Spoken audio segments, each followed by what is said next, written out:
London से लौटेंगी मां वाग्देवी। आखिर कौन है मां वाग्देवी? भोजशाला से क्या है रिश्ता?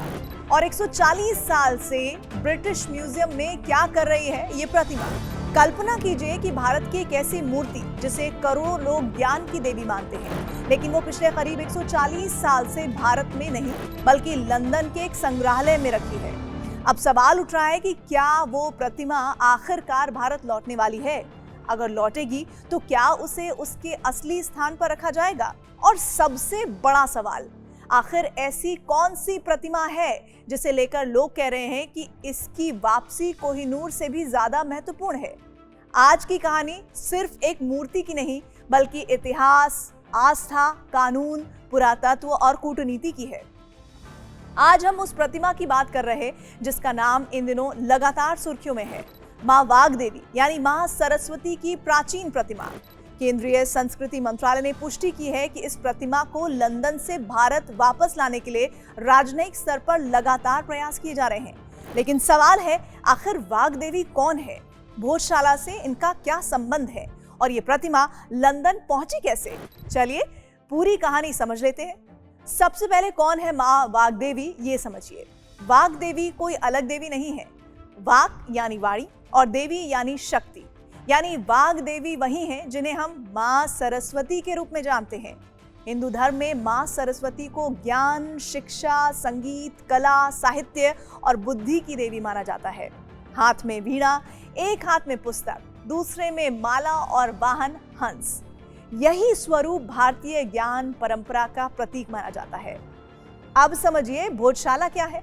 मध्य प्रदेश के धार शहर में स्थित है भोजशाला। इतिहासकारों के मुताबिक इसका निर्माण 11वीं शताब्दी में परमार वंश के महान शासक राजा भोज ने कराया था। राजा भोज केवल योद्धा ही नहीं थे, वो विद्वान भी थे। उनके शासन काल में धार शिक्षा और संस्कृति का बड़ा केंद्र माना जाता था।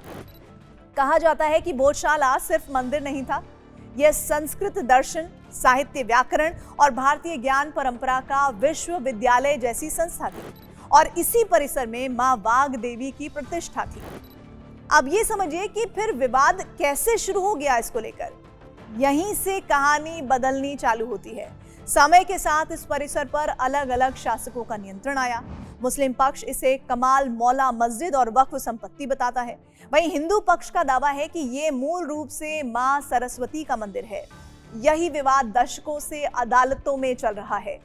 अब आप सोच रहे होंगे कि भोजशाला में एसआई सर्वे में आखिर मिला क्या? तो 2024 में मध्य प्रदेश हाईकोर्ट के निर्देश पर भारतीय पुरातत्व सर्वेक्षण यानी एसआई ने लगभग 98 दिनों तक वैज्ञानिक सर्वे किया। रिपोर्ट में कई महत्वपूर्ण बातें सामने आई, जैसे मंदिर की शैली, वास्तुकला, देवी देवताओं की मूर्तियां, संस्कृत और प्राकृतिक भाषा के शिलालेख, प्राचीन धार्मिक अवशेष। इन निष्कर्षों ने मामले को नई दिशा दी। हाईकोर्ट ने इस पूरे मामले में क्या कहा वो जानना भी बहुत जरूरी हो जाता है ऐसे में। वहीं 2026 में यानी इसी साल मध्य प्रदेश हाईकोर्ट की इंदौर पीठ ने महत्वपूर्ण फैसला सुनाया। अदालत ने कहा कि भोजशाला मूल रूप से मां सरस्वती को समर्पित मंदिर है। साथ ही 2003 का एसआई आदेश भी रद्द कर दिया, जिसके तहत शुक्रवार को नमाज की अनुमति दी गई थी। अदालत ने कहा कि हिंदू पूजा की परंपरा कभी पूरी तरह बाधित नहीं हुई। हालांकि ये मामला अभी सुप्रीम कोर्ट में लंबित है। अंतरिम व्यवस्था के तहत कुछ हिस्से में सीमित समय के लिए नमाज की अनुमति बनी हुई है। अब सबसे दिलचस्प सवाल आपके सामने आने जा रहा है कि प्रतिमा लंदन पहुंची कैसे? कहानी करीब 150 साल पुरानी है। वर्ष 1875 धार में खुदाई के दौरान ब्रिटिश अधिकारी मेजर जनरल विलियम किंकेड को मां सरस्वती की दुर्लभ प्रतिमा मिली। कुछ वर्षों बाद यानी 1886 में इसे भारत से ब्रिटेन ले जाया गया और तब से ये लंदन के ब्रिटिश म्यूजियम में संरक्षित है। यानी करीब 140 साल से ये प्रतिमा भारत से बाहर है और भारत अब उसे वापस क्यों लाना चाहता है, इस सवाल का जवाब भी जानिए। पिछले कुछ वर्षों में भारत विदेशों में मौजूद अपनी सांस्कृतिक धरोहरों को वापस लाने के अभियान पर काम कर रहा है।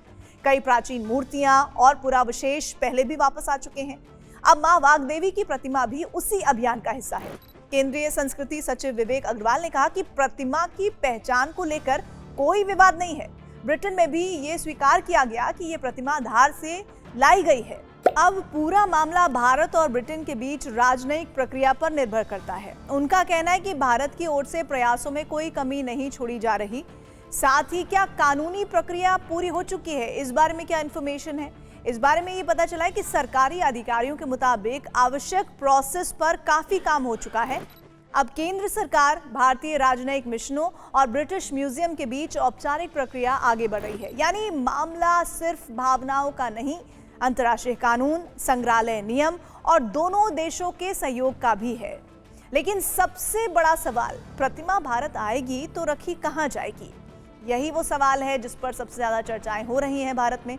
क्या प्रतिमा वापस गौशाला जाएगी या किसी राष्ट्रीय संग्रहालय में रखी जाएगी? फिलहाल सरकार ने इस पर अंतिम फैसला नहीं किया है।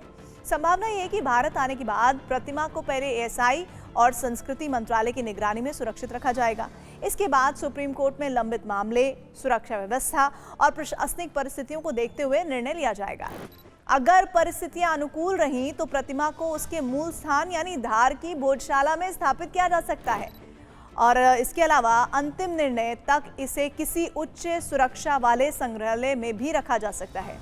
इस प्रतिमा की वापसी को लेकर कई लोग भारत की सांस्कृतिक विरासत की वापसी के रूप में भी देखते हैं और यही वजह है कि भोजशाला मामले के हिंदू पक्ष के कुछ लोगों ने इसे कोहिनूर से भी अधिक महत्वपूर्ण बता दिया है, क्योंकि उनके मुताबिक ये सिर्फ ऐतिहासिक धरोहर नहीं बल्कि भारतीय ज्ञान परंपरा का प्रतीक है।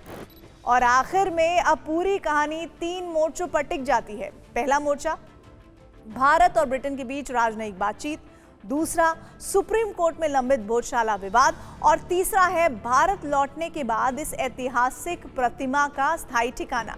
अगर सब कुछ योजना के मुताबिक हुआ तो करीब 140 साल बाद मां वाग्देवी की ये ऐतिहासिक प्रतिमा एक बार फिर भारत की धरती पर होगी। लेकिन क्या वो अपने मूल स्थान भोजशाला पहुंचेगी या किसी संग्रहालय की शोभा बनेगी? इसका जवाब आने वाले वक्त में छिपा हुआ है। आप क्या सोचते हैं? क्या मां वाग्देवी की प्रतिमा को उसके मूल स्थान भोजशाला में स्थापित किया जाना चाहिए या उसकी सुरक्षा को देखते हुए किसी राष्ट्रीय संग्रहालय में रखा जाना चाहिए? अपनी राय हमें कमेंट में जरूर बताइए। नमस्कार।